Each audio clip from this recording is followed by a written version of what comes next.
Welcome into another edition of Sports Junkies. I'm Steve Sparky Fifer from Sports Radio 105.7 FM, The Fan in Milwaukee, coast of the Wendy's Big Show, weekday afternoons from 2 until 6.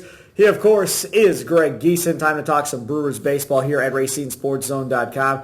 Greg, managerial change. Ron Renneke is out. Craig Counsell is in. Your thoughts? You know, if you were going to do this, if you had any inclination, because this is a team that traditionally started a little slow. If you had any inclination that a slow start was going to mean you're going to fire someone, you should have done it at the end of last year. You should have looked up and said, you know what, who is the best manager for our team? Right. Who do I want to bring in? And gone out there and said, is it Ron Gardenhire? Is it Paul Molitor? Is it whoever? Right. And just said, bring them in. If you're worried about going through a dry stretch and rebuilding and you need a name as a manager, go get Paul Molitor. That's fine. If you're looking at contending right away, go get Ron Gardenhire. That's fine. We talked about that last year. Right. Those are your options. But right now, you know, you bring in Craig Counsell. They've done well so far. Yeah. They've gone 2-1, but they were starting to come back. With starting the Cubs to get series. a little hot during the Cubs series, and they were playing better since Attanasio came out and said, it's not the manager, it's the players. Right. They were 500 coming out of that. They won the Cubs series, but Melvin already decided to fire him. You know what's interesting to me is Craig Counsell and everything he's done in the Brewers front office screams general manager. Yeah. It does not scream manager, everything that they've had him doing along the way. Do you think it's possible, considering Doug Melvin still has not been given a contract extension, that Doug Melvin ends up becoming president, Craig Counsell manages this year, ends up in the front office, and hires a manager? That's what I said. I was texting Mr. Gary over there, Gary Wolf, and I said, right when they hired him, he's going to evaluate the players, decide what he wants, get bumped up to general manager. They just promote him. He picks his manager. Right. And Doug, I don't know what they're going to do with Doug him. becomes president. That's fine. And you move on. And you let Craig Counsell steer the franchise. Sure. That's what you primed him for. Okay, That would make sense. That's what I thought they were going to do. Because if they don't, in my mind, and you rebuild, he's looking more like Dale Swain with the Cubs. Well, that's what's going to happen. The rebuild's you're going to to place happen. somebody in there. You're going to let him coach and bring the young, until you start getting really good players coming in from the draft.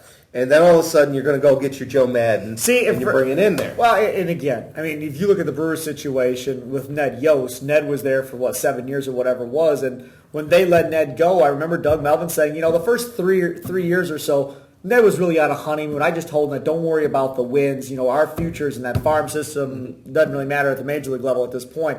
And that's kind of the situation the manager was going to be in. If that's Counsell for the next 3 or 4 years, that's going to be his deal. You're just going to be a honeymoon. Now, Counsell talks about how he wants to teach them the way to do things the way he wants to do them. And my idea is this.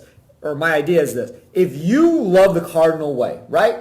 Fine. Then you make it the Craig Counsell way in this organization. Counsell goes down to rookie ball next spring and says, these are the expectations. Give them a sheet of paper. Give them a little Brewer guide. I don't care what you give them. But these are the expectations for every player that I have at the major league level, and I want you to enforce this with your players at each level. So you get it from rookie ball. You get it at A ball. You get it at high A, double A, triple A. So everybody's on the same page. Yes. You don't want something out, you sit. You don't do this, you sit. You don't do this, you sit. Whatever the case may be. And if you don't continue not to follow it, you won't be in this organization. And you lay it out so that way there's no shock factor. When you're lazy throughout your minor league career, then you get to the big leagues and now Counsell's laying the hammer down. You're going, oh, you're a jerk. I don't want to play for you. It just has to be expected. Every level, every manager kind of has the same philosophy. And you look at successful franchises, whether it be, the Twins, the first part of last decade. Tom Kelly started it. They had the whole organization, like you said, from rookie ball from the time you're drafted. This is the Twins' way of doing it. You hit the other way.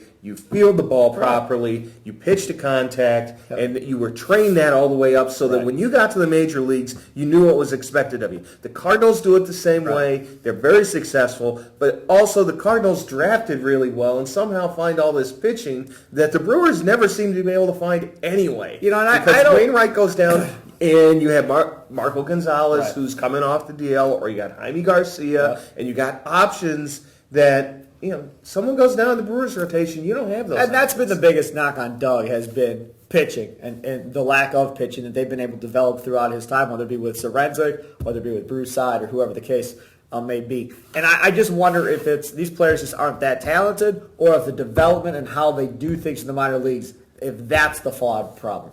I don't know, but only having one semi-legitimate number one and one bona fide number one in Ben Sheets through the last Sheets and Gallardo. 20 years, Right. that's not a good record. And No. you can't build you can't go out and keep buying pitching and expect to be competitive. Now, You got to develop something. When you start talking about rebuilding, Tim Allen, who hosts the post-game show with me after Brewer games, the Colin post-game show, he says it, and I agree with him, and that is this. If you're going to tear this thing down and start over, that's fine. But whatever you get back in trades, you need to match up with the kids that are coming. Most of your kids right now are at high A and double A, and maybe some in single A, right in that area. So these prospects you get back, we don't need triple A guys.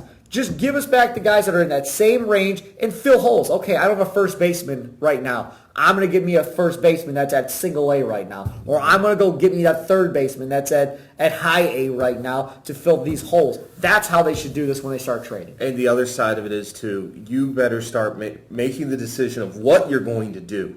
Because they know. Right now, they haven't in the past, and that's really the problem. Because when they had Prince, yes, they wanted to go for the title, and they came awfully close. But now you're paying for that. Sure you are. You're paying for not saying, but it was worth we couldn't sign him. We shouldn't have signed Ricky Weeks. We couldn't really deal with Corey Hart. They didn't plan this thing out. Now you're paying for it. Was it worth it? Sure. But I'm saying right now, you have peak value for Gomez. You have peak value for Garza. You have peak value for Lucroy.